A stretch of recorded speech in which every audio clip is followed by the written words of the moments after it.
I'm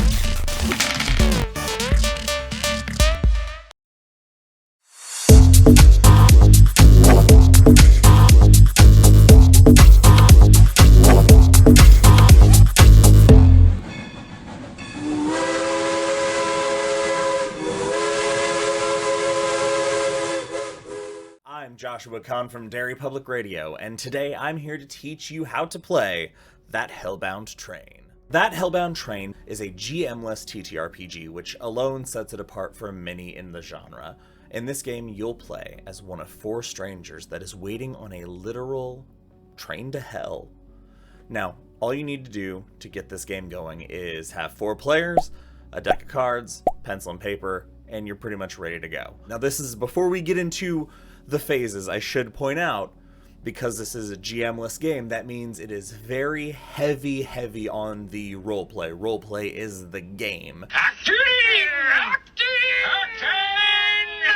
So you gotta know that going into it. So with that in mind, we're gonna break the game down into phases of preparation, waiting, arrival, boarding, and departure. So let's jump right into preparation, shall we?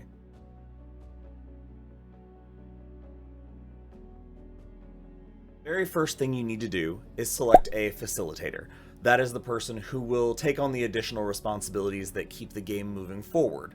Something very important to note is that if you're the facilitator, you're the one who should be the most familiar with the mechanics, because a lot of responsibilities of either going first when taking initiatives for some things, and the responsibility of going last for making some choices. The first major decision after you have your facilitator is which soul you'll all play as. The facilitator will choose last. Now here are the 4 roles, the souls you can play as. The youth, who hunts for something they can't live without. The elder, who seeks something they can't die without. The fool, who searches for something he should flee.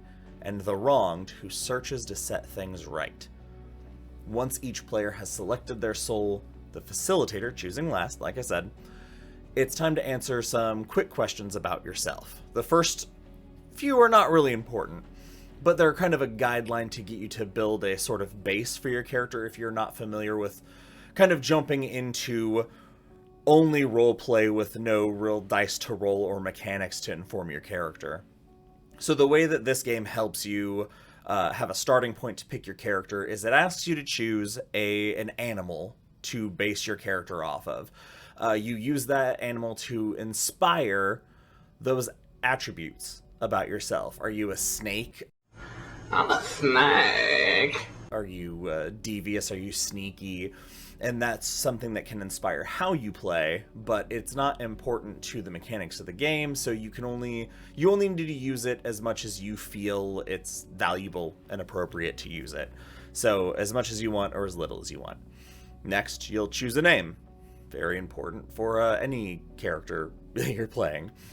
Lastly, and this is the big one, these are the 3 questions that all players must answer. Now you have these answers in secret, you keep them to yourself. Before you start the game, you don't have to have these answers concrete in mind by any means. You can have kind of a loose idea, because part of the beauty of this game is as you roleplay with the other characters, you find ways to maybe integrate your stories or find threads that you have in common and kind of explore. And so the answers to these questions can change over time.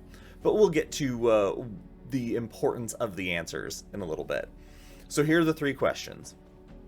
What do you desire so badly that you would board a train to hell and risk riding it to its destination? 2 is, why do you think the train can give you what you desire? And last, the train accepts no tickets, so what do you bring as your admission?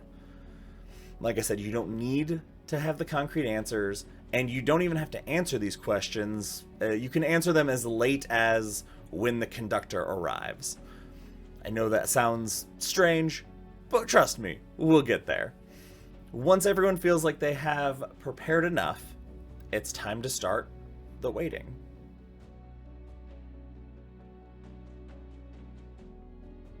The next phase of the game is where the bulk of it will be played, and that's the waiting phase. The waiting phase begins with the facilitator introducing their character, introducing them by description, mannerisms, however they feel best introduces them into the setting you're playing in. Speaking of the setting, you decide that as a table, wherever you want to play. You're waiting on a train to hell, so it's not limited to the real world rules. If you want it to show up whenever, wherever you want, that's where it shows up. After the facilitator has entered, any other character can enter, and then you just give everybody time to find their way into the scene. Once everyone's involved, it's time to play. Here is where the roleplay rules all. And the important thing to remember is, because this is where the predominant amount of the game is played, this is where you're going to spend a lot of time having fun. Take your time, let the characters breathe, mix and match scene partners so you can explore different dynamics, find those other stories that you find the familiar threads in. You can ask leading questions, you can play generously. If you are somebody who loves roleplay in games, this is where you're going to shine. If you're somebody who is hesitant about role-playing, this is a great game to give you all the tools you need to start developing those characters, because you're all building to these same 3 questions. So you all know how to share the spotlight and support each other in finding those answers. Speaking of your questions, this is where those cards come into play. Whenever a player answers one of their questions, they draw a card and place it face up on the table, and that becomes part of their hand. Your hand determines your fate at the end of this game. So by the time the train arrives, any player could have 1 to 3 cards face up. Now, who decides if a question is answered? You do. Your words, your actions. If you decide you have expressed the answer to one of your questions, share it with the table, flip it over, and you're there, you're done. Once everybody's had a nice opportunity to share as much or as little as they've wanted, it's time to enter the arrival phase. In the arrival phase, the facilitator will be the first to sense the train's impending arrival. Based on which soul you've chosen, that will determine an element of the train that you're going to describe that ties to your past. For instance, what does the smell of the smoke remind the elder from their past? The facilitator will answer first, and everyone else in turn. When all the signs of the train have been shared, the train will pull to a stop, and the conductor emerges, bringing us to the boarding phase. Now is the time for each soul to present their admission to the conductor to be let onto the train. All admissions are accepted on this Hellbound train, but it's ultimately up to you whether you decide to board or not.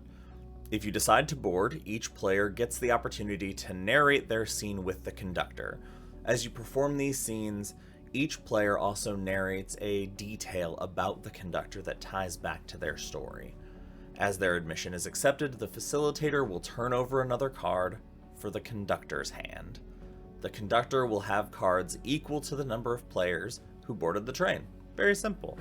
Once all players who wish to board have done so, it's time for the final phase, departure.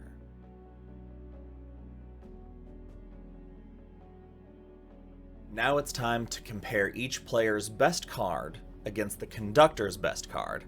Aces are high, and in case of a tie, spades beats hearts, beats diamonds, beats clubs. Here is where your fate is decided. Each player who beats the conductor meets with an acceptable fate, which is the best you can hope for on a literal train to hell.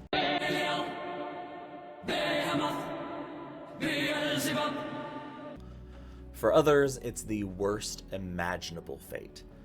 Take turns narrating your fates in the same order that you followed during the arrival phase. Once all fates have been revealed, the facilitator will describe the train as it heads off into the distance, describing how the train has been transformed by the souls it now carries to its final destination. That is how you play That Hellbound Train. For a full playthrough, click the link in the description and you can watch us play it. Until next time, I'm Joshua Kahn, and you just keep geeking out. You can catch the playthrough of That Hellbound Train as well as other episodes of the RPG Project by clicking the links below. Press subscribe so you know when we drop a new episode.